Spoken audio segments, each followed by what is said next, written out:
My name is Rome Naidoo. I'm a Berg local. I own a company called Drphilafel, being Dr. Plant Powered People. Sorry, we just changed the name slightly. And this is for a podcast called Inviting Compassion. And that's all about how to create this this essence of compassion in our lives using mindfulness, meditation, yoga, or whatever tools create that. And Obviously, a great idea to speak to Johann Kotze, being the most experienced and well-known yoga teachers in Muizenberg. Yes, thanks, Romy. Yeah, I'm speaking here from my studio space in Muizenberg, Cape Town. And my experience of yoga has been about 30 years of my own practice. And to jump right in with the topic of compassion, which is a subjective compassion practice in so many ways, subjective because it's about ourselves. How do we understand it? How does Buddhism understand it? How does anyone understand it? What's the intellectual meaning of it? Some of these answers I don't even know. Yeah.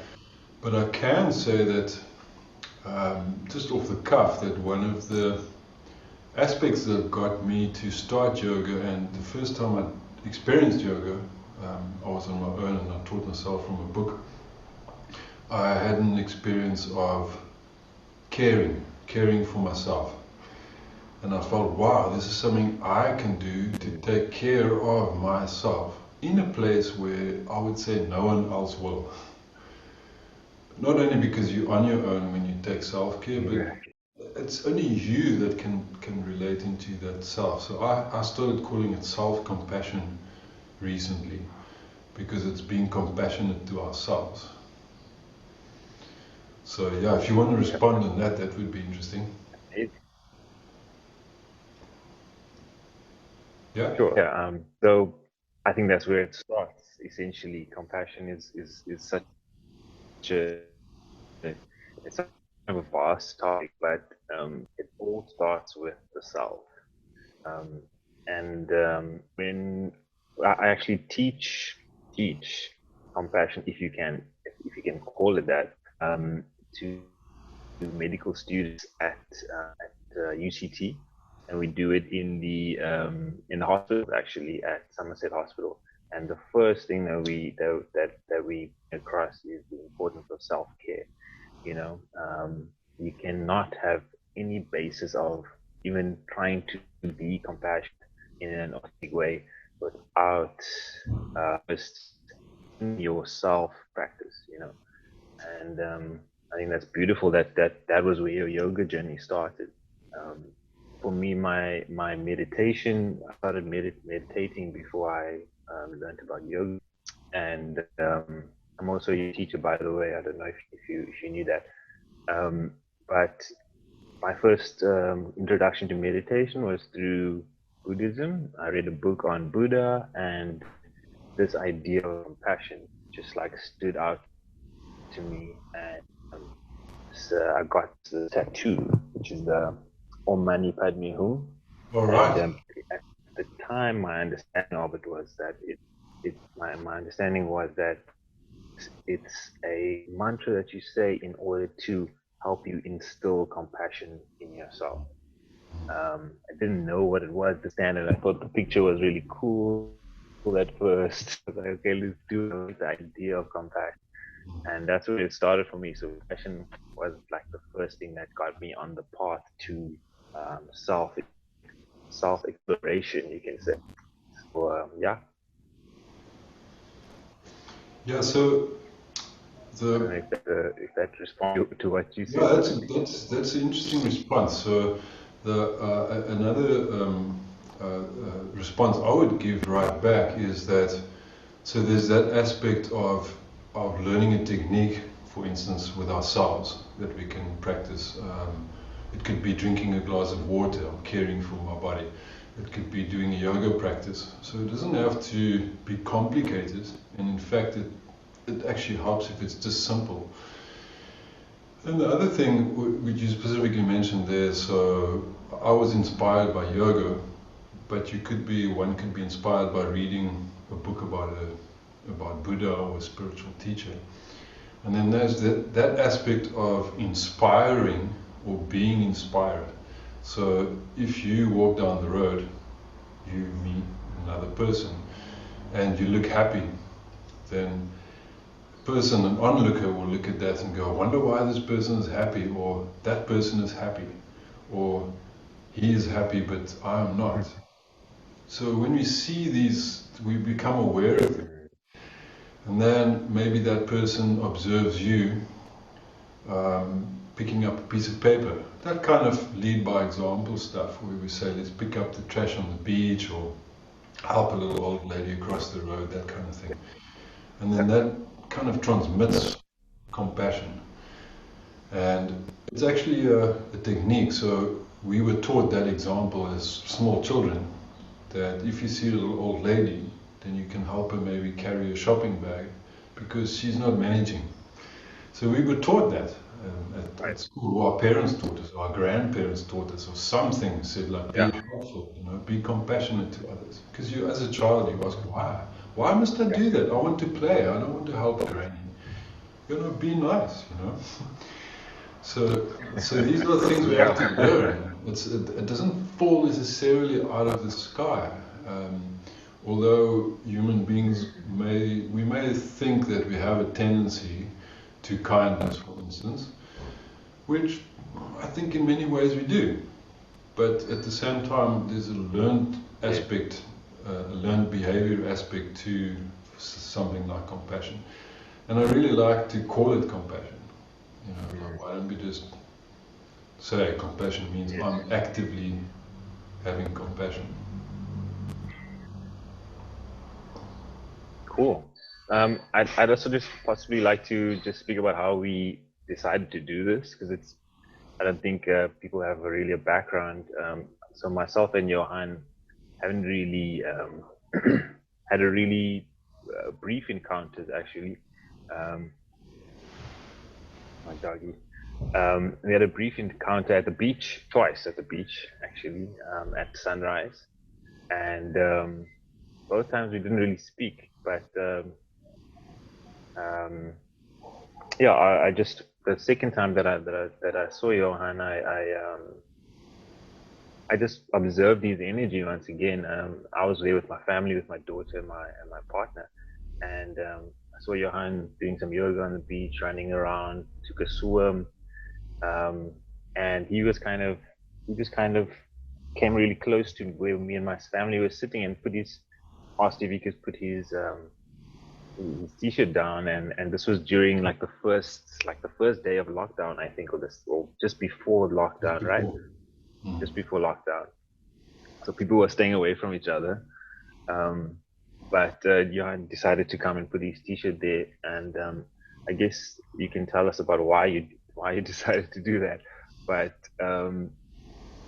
it was just a cool thing that I was like, okay, this person is still wanting to connect, but I felt your energy, even though you didn't really come close or do anything like that. I felt like it's a gesture. It felt like a gesture of goodwill in some way. And then you went to have your swim, and then you picked up your t-shirt and you left. And then it led to I just randomly saw you pop up on Facebook. I clicked invite as friend, and then we decided to do this podcast, or this webinar, Zoom call, whatever we want to call it. So I'm interested to know from your side, Johann, what did the whole kind of synchronistic thing mean to you?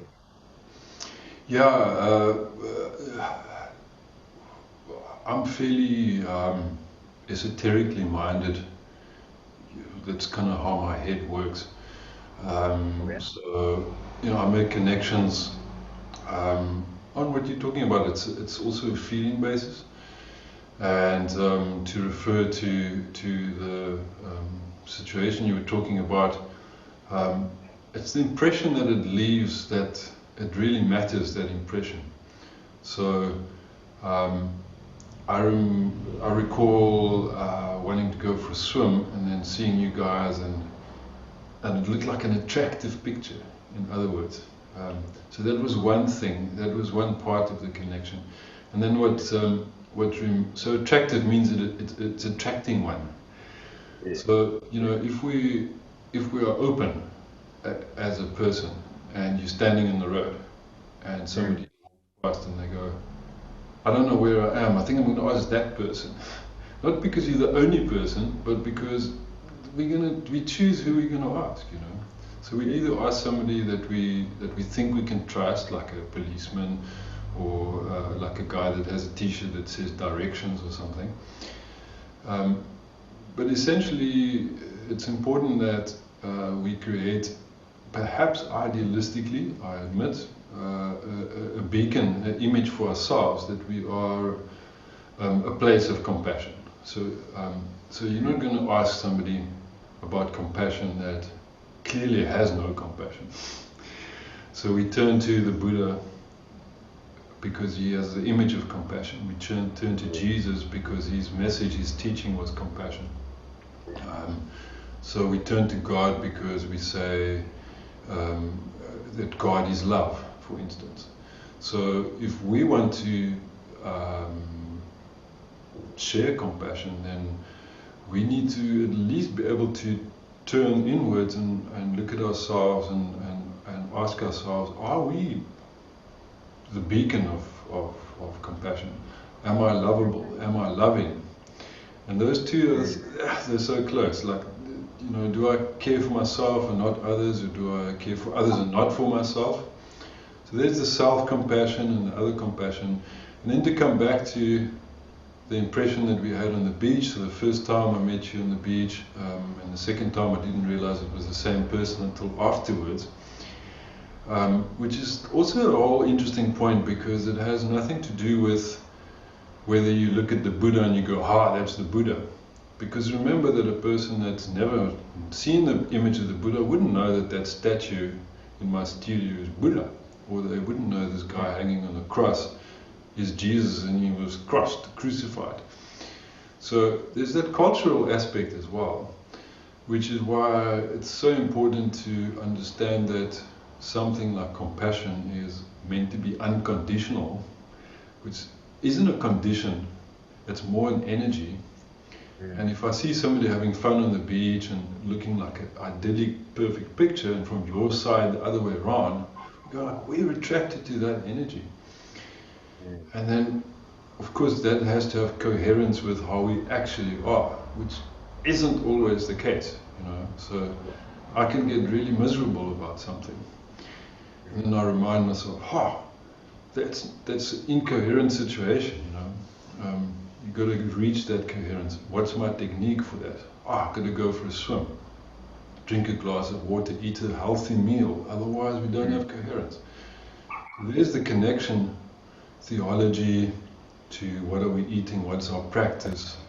And if we don't pay it forward and share it, it doesn't go anywhere. You're simply just stuck with it on your own, and you get stuck. So there's a whole lot just in your point of meeting. Yeah, just in that one meeting. I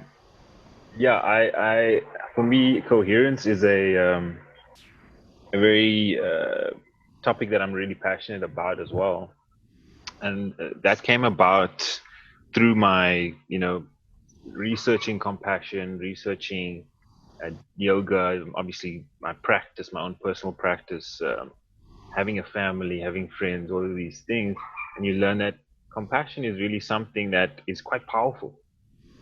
It's actually can really it elevates you in a sense. Like if you really strive towards for it, if you reach for compassion, it lifts you up. And it, because at the same time it has a ripple effect, because it concerns others, because you can't just be compassionate to yourself and not others, right? um, and because of that uplifting aspect, I was like, wow, this is a really, really powerful thing that people need to learn about this. Or people, I guess people don't need to learn about it, people need to experience it. Yeah. and just very randomly, when my daughter has been the biggest blessing in my life. I got the opportunity to do this teaching of compassion through her birth. So when she was born, my midwife, our midwife, was the actual director of this. It's called the Compassionate Birth Project, and this is the project that teaches these medical students about self-care, about how to be compassionate to patients, etc. Especially when they're in their obs and gynae rounds at the hospital, so obstetrics and gynecology, um, and that led me through trying to just be a better facilitator. It led me to this idea of coherence, um, and I did the research into the heart brain coherence, what that means. Because if compassion is about caring for others, then it has to do with your heart, right? Um, so then that led me to, okay, how do I connect to my heart? Because I was very up here. I was always very much logical, analytical, mathematical type of guy. And I was like, okay, now I got to figure out this area which is completely not logical. It took a while to get there. But the practice of the heart brain coherence technique that I practice has made a massive difference, and it's something that I bring forth to the students when I facilitate these group sessions, and it's just a simple breathing through while being aware of what's happening, what your heart feels like, essentially. Yeah. Um, so that's where coherence for me starts. It starts by harmonizing your body, the two energy centers. The big energy centers is the heart and the brain, um, or two of the big energy centers. And yeah, I'd be curious what your experience has been about that. And do you know about the heart brain technique? The It's come from the HeartMath Institute, which is becoming quite more well known now. They're doing amazing research. They creating something called they're running a project called Global Coherence as well, where they actually measure the level of coherence on the planet in the electromagnetic waves, stuff like that. Um, so I'd be interested to know what your take is on that, and your experience with this concept. Sure, that's a huge question. The the the most logical place for me to start to answer you would be, or to comment, which is really what it is that I'm doing, is you said in the early on somewhere that you became interested in connecting your, I would say, mathematical mind or logical mind, for instance, to how you feel in the heart. Mm, So, my understanding of the HeartMath project is a similar one that I feel about something like yoga. Um, so, on paper or culturally, it may look like two vastly different uh, disciplines, which they yeah. are. But the one is included in the other, and it's what I often call common ground. And interestingly enough, compassion has to be found in common ground. When you're standing in front of a heart math person, or you're standing in front of a yoga teacher, or the yoga teacher stands in front of a person who's never heard of either, then the common sense logical area where we can meet would be in feeling and logic. So we're not throwing logic out at all, which is why I'm commenting this. So you are using your analytical mind and your intellect so that you can make sense of how you're feeling. At the same time, how you're feeling is informing your point of view or your worldview. So you started experiencing the heart, or having a sense of, I'm also here, I'm also a being here, I'm not just a being there. And when the two come together, so this is one body. your body and your body. And in yoga, it's beautifully called the body mind, or the body mind, saying that if you chop off the head, then basically the one part dies and the other part kind of rolls off the hill, and they're separated, and you're not alive. So hence we can be extremely in our heads but not actually be alive in the body. And simultaneously we can be extremely in the heart and be quite tormented, or we could be high, absolutely like insane, crazy in love, but it doesn't necessarily help us behave logically. So we really need to have that coherence where our state is a combination of the best of both worlds, so that it forms one world. That's the coherence. And it is something that, according to the HeartMath system, that can be measured, because we give off an energy field. So one of the interesting aspects of the HeartMath system of measurement is that it's saying that the heart gives off a very big vibrational field, whereas the rest of you actually gives off a smaller vibrational field. In other words, if we go like that and we say, here I am, then that's a big energy. But if you're sitting like this and you're going like, I wonder what's going on here, and you're frowning, then you're giving off like quite a strong, I would say, not negative, but like not this vibration or feeling. Yeah. So hence, when we go out on the beach or in a yoga class, or we run down the road or whatever it is, and we open ourselves like that, we give expression to how we actually are, or how we could be. And again, it raises the point, are we actually compassionate and we didn't know it, or are we just like lousy people and we're trying to learn how to be compassionate? We don't have to answer that, but it's a good question to ask. What do you feel? I have an answer from yoga, but you can tell me what you think. Are we decent, or are we just not aware that we can be decent as human beings?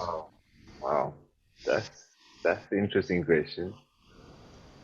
Are we decent? I think intention is a very powerful thing, because within intention is both intellect and feeling often.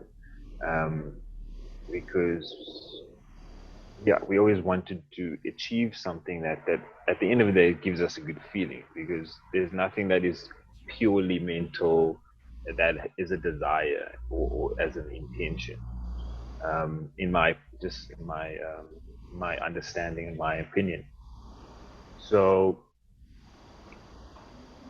and it's interesting because if you are, let's say you've been lost, or you've been traumatized, and that has now turned you into a lousy person, or a person who I'm who laughing, it's a serious does not message. see the world through compassionate eyes, Mm-hmm.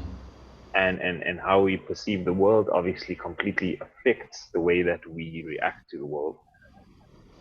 Um, and if you're in that space and you don't have an intention to help others, or to be compassionate, or to love yourself, even, just because maybe your mind has been forced into a little box that you don't know how to get out of, and you maybe have shut off a feeling. This comes back to what you said about being open. Being open in itself is so powerful, because it allows nature to take its course. But when you're closed, we're shutting ourselves down, and it's almost impossible to then be compassionate. So, I think when your intention is to open up, to experience life, to give, not just receive, um, then we can say that we are on the path of compassion. And I don't think it matters whether you've attained any level, or if you've just begun, or just decided to make the change. Um, I think. that makes a difference. I don't know if you can ever judge people though, because I think innately that's and I think that's where this comes from, is that we have an innate compassionate nature. Yeah. And this is what Buddha taught, this is what Jesus teaches, and all the spiritual masters. Um, but and when we close ourselves off to that, unfortunately, and I guess you can say that we're not being compassionate. I think that's only the difference between the two, being open or closed. What do you think? Right. And your Yeah. intention. I don't know what a closed person's intention is. It's, I guess, to protect myself, and I'm shielding myself off from Yeah, most people, likely. Most likely. and then when your intention is to open and to grow or to give, then now we're stepping into the path of compassion. Yeah. You know. Yeah, sure. Uh, you'll notice my mood is now shifting. So the feeling is different. So one of the um, cornerstones of the compassion practice is to have empathy. Um, Mm. so am I emphatically feeling you, the other person? Can I stand in your shoes? Maybe not, but I could try. Can I be so open that I can just be quiet and listen and wonder and sense how it feels for you? And we've been having a sort of a fun conversation so far, even though it's quite serious. It's a serious topic, but we've had fun at it.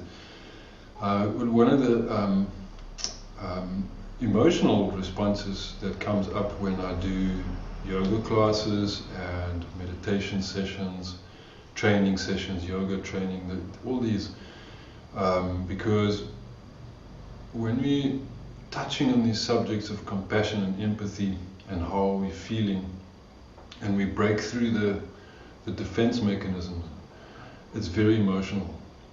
Mm. So I sometimes have to allow myself to weep, or sometimes I have to stop myself from doing it because it's not appropriate necessarily. But either way, big emotions come up, and we deal with emotions in different ways, but one of the common ways that we deal with emotion is to suppress it, understandably. Or on the why I said it's quite an emotional topic is to have a traumatic experience of how you are, or how life is for you, is that's not a laughing matter. That's beyond serious. That's just sort of, I don't know. I don't want to say it's tragic. I don't want to label it, but like when things go really wrong, then that can be very it can hurt the body and the mind, basically. And then that stops us from being open. And then, but intellectually and logically understanding that helps one a lot. It helps me a lot to not judge another person. So I've had to learn this as a human being, to be a more decent human being. So when I was younger, I would look at people, for instance, and I'd go, that person looks overweight and that person's smoking too much. So they must be terrible people because, they're not healthy. Why can't they see? Why are they doing this stuff? And I had to learn that they're doing it for whatever good reason. It's not a bad reason. We hide and we subject ourselves to misery. And it's up to me to be aware enough of how that works, so that I can be neutral enough about it and have empathy for it instead of judgment. And I'm like, whoa, Johann, that is a bit of a huge lesson there. How do I even work with stuff like that? And you go, it's quite simple, because just be open to that person had certain experiences which you didn't have, and that person turned out in a certain way and you didn't. Because I started realizing that the therapy process, and I'm calling it therapy, that I've been put through because of the choices I've made, has not been a walk in the park, to say the least, because you keep on finding parts in yourself where you realize you could be, I used the word decent earlier, but where you could be more, I don't know what word to say there. So in yoga, that's what I started saying. And so in yoga, we have where they talk about the pure being, or that part that's innately sattvic. What's nice about yoga and the sattvic principle is that sattvic isn't good or bad. It says it's of light, it's lightness. Like, So I really like the sattvic. So interestingly enough, we can say this is junk food and this is nutritional food, but we don't say this is crap and that's great or something. We rather say this is sattvic nutritional food and this is junk food and it's the opposite of sattvic. And it'll create any of the states that isn't sattvic.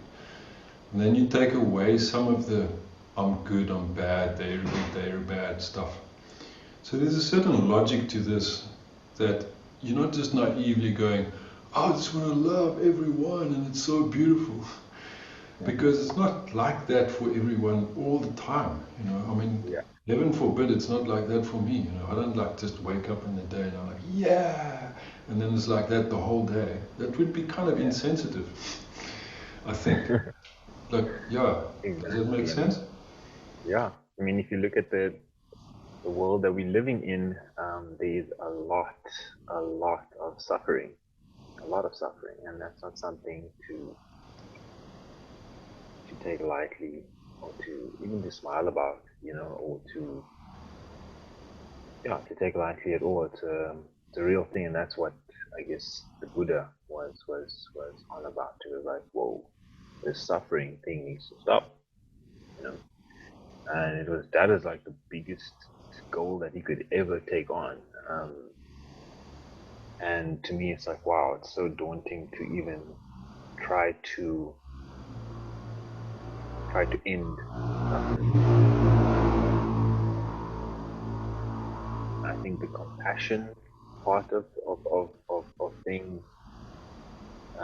You mentioned self-care. For me, like the first two things that I try to bring across is two aspects. It's self-care, number one. So just taking care of yourself, and at the same time, start to learn how to listen and listen with care. So that means it's a lightness to your listening. There's no. It should just be. There's just a neutral listening most, and allowing listening, just allowing the person to speak or allowing a situation to speak so that you can take it in without judging anything. Not saying it's good, not saying it's bad. Um, and yeah, when it comes to healing, that's often the first thing that you need to do is just listen. And it's often the most compassionate thing you can do is listen. And that means listening without judgment, as you said. You know, um, yeah,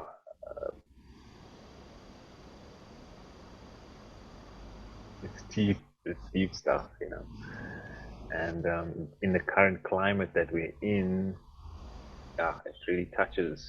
It touches a sensitive place for me personally. You know, Mm. and I don't know if you want to speak about this current situation, um,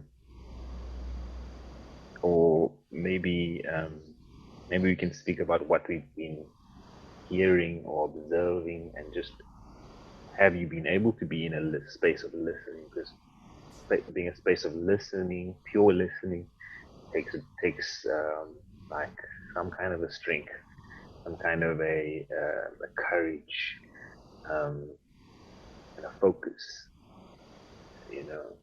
and a very strong intention. So, how has it been for you?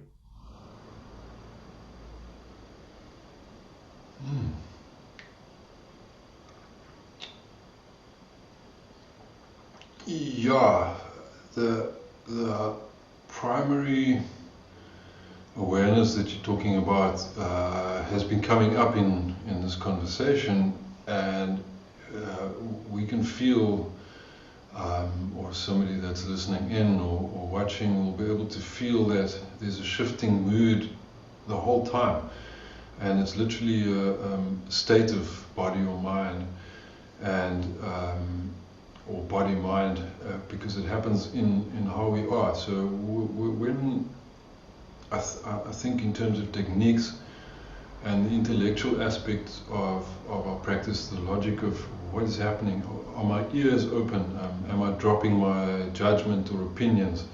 Am I biting my lip so that I go like, don't say something, like keep quiet, hear the person out, or don't offer advice, or are you even qualified to say something here,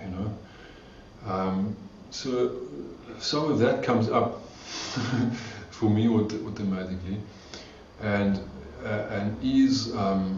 am I coming from a human place? And probably the most important aspect that comes up as a phrase, as a catchphrase, I call it deliberately therapy, or this kind of conversation about therapy, is, am I holding a certain space of compassion? And if not, how can I increase this space of compassion? And if we are talking about coherence of our heart and mind, or this body-mind, am I in coherence with this other human being in front of me, who's, say, predominantly intellectual or very swept up in an emotion? Or maybe neither. This person's not really capable of understanding my very weird idea about yoga, and this person's not in touch with his or her feelings. So where am I at then? Am I vibrating kindly enough that the person feels, yeah, I'm still being heard here, so it is that expression as well, are we on the same page or not? And so the practice of coming into the common ground of mutual understanding would be where compassion is the place compassion is born of. And there's a certain amount of practice that is important. There's a certain amount of training. I say certain, I mean it happens over a period of time. So we don't learn compassion by reading books about the Buddha, but we can be inspired by it. We can also pick up techniques from it. We also don't learn by not making mistakes. And one of the most challenging things that I'm learning the whole time is that it's not because I'm fallible and I feel bad about that, but I've failed to get it right much of the time, which is okay as well, because that's how I'm learning to get it right. And so when we talk about compassion, we also talk about forgiving. When we're talking about forgiving others, we're also having to forgive ourselves. So if I did something really stupid yesterday, and rather not call it stupid, don't even call it a mistake, just something I can learn from. And if I'm caring enough for myself, instead of feeling bad about it, literally, I can feel that I'm being compassionate to myself, and this is how it is. That's how it works. So if we can't put these practices or what we read or what we're inspired to in some kind of a paying it forward to the person in front of us, then what the heck are we doing it for? Then how's it working? It's not actually working. So that coherent state, what I like about the HeartMath is I can say the originators or the modality of the HeartMath system wanted to literally physically measure the statistics, and they went like, if a person sits there and he's hateful or resentful, then it measures that person's energy field at a certain level. If the person goes like, I am happy, it measures it as happy. And if the person goes, I'm going to be neutral, I'm going to actually be resentful, and I'm going to pretend to be happy, the measurements will say so. And it's an objective scale that can test you whether you're authentically happy or not.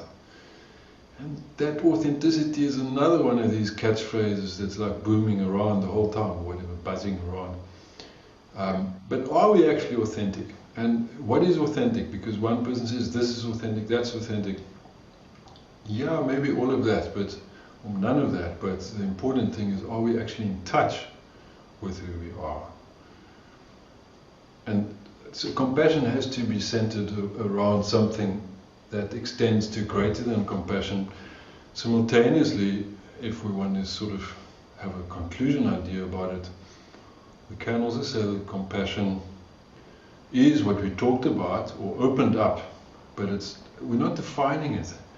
But we can say that there are certain techniques and practices, and empathy is one, and using the breath is another, and learning to listen, which is part of empathy. And then if we can't drop into that space, I can't always do it. Sometimes I'll drop into it naturally and go, whoa, this is so uncomfortable, I want to just leave. Other times I'm going like, okay, you can't just leave now, so, just, how do you do it? And I literally go like that, like, yeah, I can do it, yes, am I feeling it, And that takes us back to, I go down to the beach in the morning when I'm allowed, so I can do that whole thing. Otherwise I can't do it. Otherwise I can't reach out, So it's So in other words, it's actually it's like you got to go do it. It's like this physical thing. I always say we won't get fit by reading about fitness. We're not going to get compassionate unless we subject ourselves to not being compassionate and being compassionate, and then realizing, right, so this is where I'm at. Yeah. And what's the difference? What feels better, or what feels more? I guess I think that the feeling part of it is really beautiful, because once you, and it now science is starting to be able to measure these things.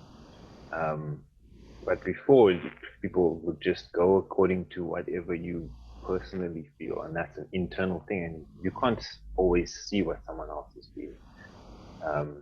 But the feeling is the tuning, and that's the almost the expertise that you learn by practicing the self-care, and once you can know how to move from one feeling to the other feeling, um, it creates these healing states, that you're speaking about. You go out there in the morning, maybe you woke up in a bad mood, feeling low energy, and you're like, okay, I'm gonna do it anyway. Let me get out there, and you go, and that already is like, I've made the decision. My intention is there, so that's the power. And I'm speaking from my own experience now. And then you slowly move yourself up into a feeling good, feeling happy about yourself, about who you are, because now you moved. There's a physical movement that you have to do. You have to shake off this negative energy, and exercise is obviously one of those things. Breathing is one of those things, and that's the self-care. So I think it's really important. I'd like to touch on the food aspect just quickly before we finish off. So as I said, I am a co-founder of a company called Drphilafel, Plant Powered People, and it's a really big interest of mine. It's plant-based food, 100% plant-based food, and we created a burger, a vegan burger, and it just took off. People just loved the burger, and we're like, okay, let's just let's make this a thing. And it's been a year now, and it's just been growing really organically and really beautifully. It's a big passion of mine. And I was just speaking to my partner, about my business partner, last night, about introducing what we call sattvic food, um, especially during this time, because we want immune boosting, and we want things that calm the feelings, that bring calm feelings and don't excite the feelings. So stuff like very oily foods or very spicy and a lot of garlic and all these things create a lot of fire, which can put you out of your balance. If this according to Ayurveda, and yeah, so for me, like that's really important. Like, that's part of the practice of compassion, like what you eat, and how should we start to observe that, and how should we think about our food, because food's a big part of yoga, right? Yeah, sure. It's harmony. It's harmonious balance of your elements in the Ayurveda. And I'd say, I said it before already, in a different way, but the idea that we have I actually want to use the word, philosophically speaking, and I don't mean in a perfect versus non-perfect, but the higher being, or our best self, enlightened being, the being of light, is in a sense what we talk about as sattvic. But when we, for instance, angry or depressed, then that would refer to in the Ayurveda as the tamasic or the rajasic. So we have a bit of tamas and rajas, because the one makes us rest and the other one makes us act. But we need to be restful and then act in a certain directed, intentional way in order to reach into the sattvic. But in order to reach into the sattvic, we need the sattvic energy into the body. So when I eat a sattvic food item, my body goes like that.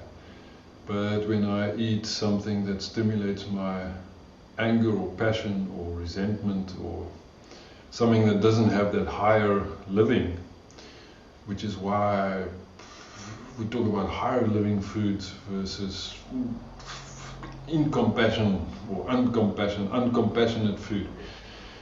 That's either not great for the nature, or it's not great for the planet, or it's damaging to sentient beings or anything like that, then that would be lower living. And we need to feed ourselves with this higher vibrational food, just like we feed ourselves sattvic thoughts, which would be a positive affirmation, a mantra, or breath. So breath is sattvic. But if I go like, that's unsattvic. It's not really breathing. It's more like, you know. So these are really important things to take into consideration. And you're right in that the building blocks of our body is, or are, thoughts, food, and breath. So what we eat, read, speak of, and how we are determines whether we're compassionate or not. So there's some reason here why plant-based food is connected to something like yoga, or the Hare Krishnas don't eat meat generally. Could you give some? Sorry to interrupt. Could you give some examples of what in your experience are the most sattvic foods? What to avoid? Yeah, so the yoga system, I just want to say that not two people are the same. So one of the principles of Ayurveda as well is that you don't say all people must eat lentils, or every single person must eat cabbage or something. It's more, you need to have a little bit of self-knowledge to know that some food doesn't work for your body, And if it doesn't work, you have to also question that. So it gets a little bit more complicated, which is simply how it is when you're an individual. So it's way more complicated to make up your mind about something than to just say yes, whatever you say. It's also complicated to argue about stuff the whole time. So we have to be like quite subtle and discerning and understanding what we need to eat, what we mustn't eat. But the basic, utmost, most principal aspect of, I'd say, sattvic food would be the fresher the better, and the energy is important. So if the food that a company produces is made in I don't know, by slaves in a terrible condition, but it uses great ingredients, that's not the best way to make food. On the other hand, if you have this like ridiculously happy person working with McDonald's, and you know, and they're like sort of managing to convince you that you can eat this because it was made with love, then it's a little bit of an extreme example, but that burger is going to be way better than if it was made resentfully by the same purposes, but in a slavery system, for instance. So there's a lot of factors in the energy. So how the food is made, that's why we talk about this is made with love. But you don't just put a sticker on the food that goes, this is made with love. But meantime we know that it was made by slaves somewhere, you know. So that's incoherent. That is wrong, and it's unsattvic. So basically, fresh food is great. How it's made, how it's prepared is important. And generally, for yoga, sattvic means stuff that isn't overcooked, over-fried. Doesn't have to be raw. Not everyone does well in a raw diet. Not everyone does well in a raw diet in the middle of winter. You know, that's why we can't be that hard and fast. But generally, when I included talking about where's the food produced and so on, I also wanted to include that thing of compassion. So sad to say, or sad to even talk about it, but the industry as we know it, whether it's the meat industry or poultry or whatever it is, it's not a compassionate industry in the sense that slavery isn't a compassionate situation. So mass production generally isn't the greatest. But these comments are relative though. I mean, we can buy some relatively healthy food at a discounted price from a place like a supermarket, but we definitely want to support, as a conscious, compassionate person, we want to support an industry or business that's smaller, scaled for the local environment, and packaged for the local environment. So a local guy doesn't have to put all his stuff in plastic. That's one good reason to support, because then you're supporting the environment. So that would be very sattvic if you buy food that isn't made in plastic. You know, so it's a bit of a left field idea, but we need to consider stuff like this. It's very true. And we've kind of taken, just personally in my business, we've kind of picked up certain things that that we'd like to change and I would like to improve, and it's all around the energy of the people making the food, and it's all around how we create a space that is conducive to a good energy for the food, so that the people can benefit from that, you know.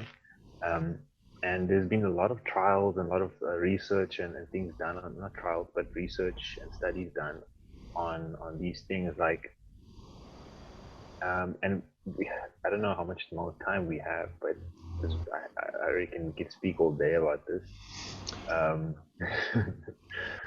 Um, but just quickly, let's touch on one thing which is important, and I think it carries through all of this, and that's water. So water has been shown scientifically now, even though it's been told by the ancient traditions or the wisdom traditions that water holds memory, and even in Christianity, I mean, you go to a church and they say, take the holy water and bless yourself. And that was such a strange concept for me growing up. Like, what is this holy water? Like, what's so different about this water? You know? And it has to do, and that comes back to coherence. So what they found is on the studies that when water has been um, intentionally or been around someone or a person or spoken to, or yeah, there's just emotion around that water has been positive, love, compassion, appreciation, anything, kindness. That water takes on a certain structure, and they tested it by freezing the water and looking at the molecular structure, right? Um, I'm sure you know all of this, Johan. And the water on the positive, with the positive intention or positive emotion, looked really, really beautiful. Looked like crystal, like snow crystals or snowflakes, right?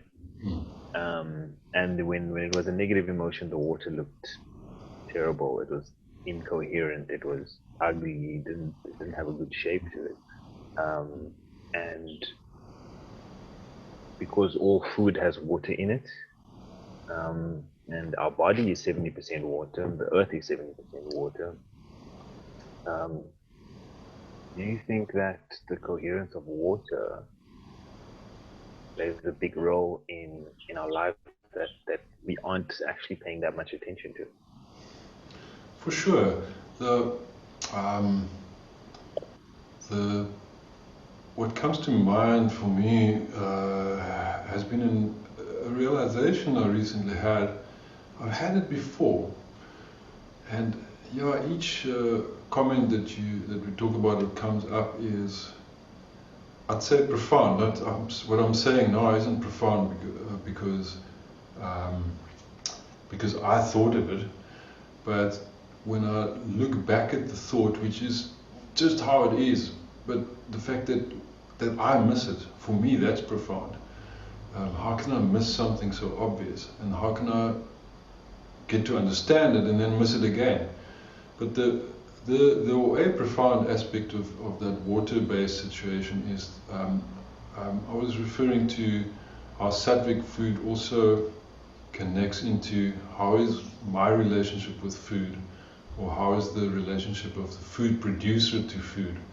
So what am I choosing, and how is it made, and does it take into consideration some of these aspects, or ideally all of what we've been talking about. So water being an important one there as well. But perhaps this is a lovely way to end the wide conversation we've been having with water. Is yes, we're water-based. I would say almost over and above plant-based, because plants also grow by water, and then we also drink water, and the water goes into the food system. So it's a basis of our food chain. That's the basis of our being. So it's a biological reality. But bear in mind that when you're talking about the molecular structure of water, what it suggested is that the studies of this is that when we bless the water, it has a sacred geometry to it.